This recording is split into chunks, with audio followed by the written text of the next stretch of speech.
అనకాపల్లి జిల్లా రాంబిల్లిలో ఫణిగిరిగా పేరుగాంచిన పంచదార్ల పుణ్యక్షేత్రానికి ఎంతో చరిత్ర ఉంది. పంచపాండవులు వనవాసం చేసిన సమయంలో ఈ ప్రాంతంలో సంచరించారని, ధర్మరాజు స్వయంగా పంచదార్లలో శివలింగాన్ని ప్రతిష్ఠ చేశారని, అందుకే ధర్మలింగేశ్వర స్వామిగా పిలుస్తారని ఇక్కడి శాసనాలు చెబుతున్నాయి.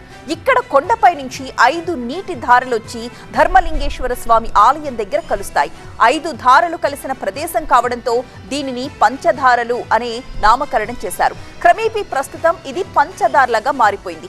వందల ఏళ్ల నుంచి ఈ ధారల నుండి స్వచ్ఛమైన నీళ్లు నిరంతరం వస్తూనే ఉన్నాయి.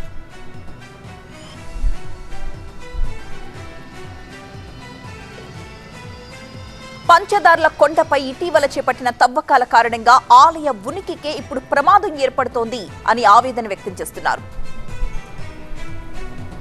పంచదార్ల క్షేత్రం మహాభారతం కాలం నాటి నుంచి ప్రసిద్ధి చెందిన ఈ దేవాలయం పరిసరాల ప్రాంతాల్లోంచి పుణ్యగిరి అని దీన్ని పిలుస్తారు.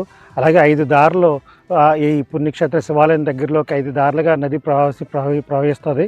ఈ దారిలో ఈ కొండల పుణ్యగిరి పర్వతంలోంచి వచ్చే ఈ దారుల గుండా ఆ శివాలయం దగ్గరలోకి ఈ దారిలో వెళ్ళడం వల్ల ఇక్కడ పంచదారుల క్షేత్రంగా అది ప్రసిద్ధి కాసింది. అలాంటి దేవాలయం దగ్గర పరిసర ప్రాంతాల్లోని ఈ కూటమి గవర్నమెంట్ వచ్చిన తర్వాత మైనింగ్ లీజులకు ఇవ్వడం వల్ల ఆ దారులు కనుమరుగయ్యి ఈ మైనింగ్ చేసే ప్రాంతంలో ఆ నీరు ఊబికి ఆ క్షేత్రం యొక్క పవిత్రతను దెబ్బతీసే చర్యలు ఈ కూటమి గవర్నమెంట్లో ఈ మైనింగ్ లీజుల వల్ల ఏర్పడింది.